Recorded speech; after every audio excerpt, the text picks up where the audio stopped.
Our next guest is sharing her inspiring and unexpected path to the White House, and unexpected is the word here. Deesha Dyer was 31 years old, a hip-hop journalist and part-time community college student from Philadelphia when she landed an internship at the White House in 2009.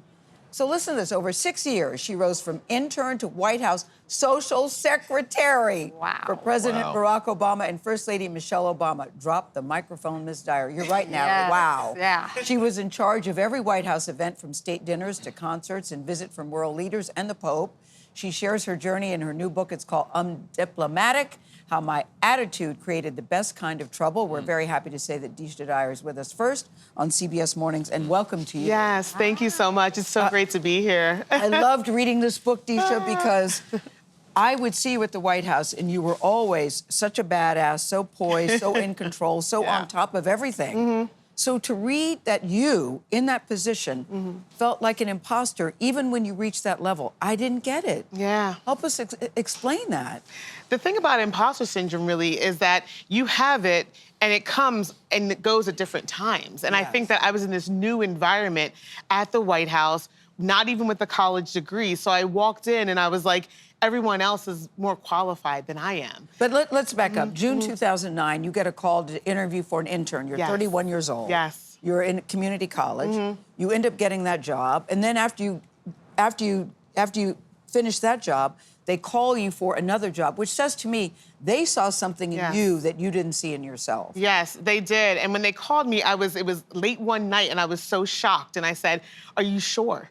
Because for me, when you're an intern, you can, you're in college or you just graduated. So that's acceptable not to have a college degree. But a full-time job. And when I said to her over the phone, to Alyssa, I said, "Are you sure?" And she said, "Yes, we're very sure." And so, I was very shocked, and I couldn't even believe that they offered me the job. But they did. I know people really connect with you over the imposter syndrome. It's something you talk about a lot. You write about a lot in the book. In fact, when you were applying for the internship, when you got the job, you show up first day wearing fake glasses to make yourself look smarter. I did. How did you get over that? What did it take? I think I looked around and I said to myself, no one here knows what qualifications I have or what I don't have. And so why am I making this the burden of this great internship at the White House for Barack Obama? Why is this leading my life? And so I really got over it by realizing that I am able, I am capable. I was getting promoted, and I was like, well, they're not gonna promote me if I'm an imposter. They see what I'm doing. They see how great I am. And I decided to also dig up the root of, why do I even feel this way? Like, where does it even start, So that's really where it came from. One of the other complexities for people coming up in their career is you get feedback, and you're not sure what is valid feedback that you should take on and what you should reject. And so some of the things you write about hearing are that when you give your opinion, your voice is too loud or too harsh, and then that brushes up uncomfortably against not being yourself, right? So how do you handle that kind of feedback? I think how I handled it is I just said, you know what, this is who I am. I can't change that. And there's a good way to use my voice. And so I think I had to figure out how to use my voice to be loud about things that weren't right, about injustice, and about things I saw that I didn't agree with. And I said, I have to deal with the consequences of people just saying, you're just a little too loud. Or you're just a little too bold. I had to deal with that. You also get very poignant and very personal in this book. I mean, here you are, the Pope is coming to visit, the first papal visit. You also have the first state dinner with the Chinese prime minister, president, and you were in the bathroom throwing up because you just discovered that you're 6 weeks pregnant. And so you have to put on the face that despite all of the morning sickness that you're having, you still have to do your job. Yes. Take us how you did that. And then at the end of the day, end of the night, President Obama says you did a really good job.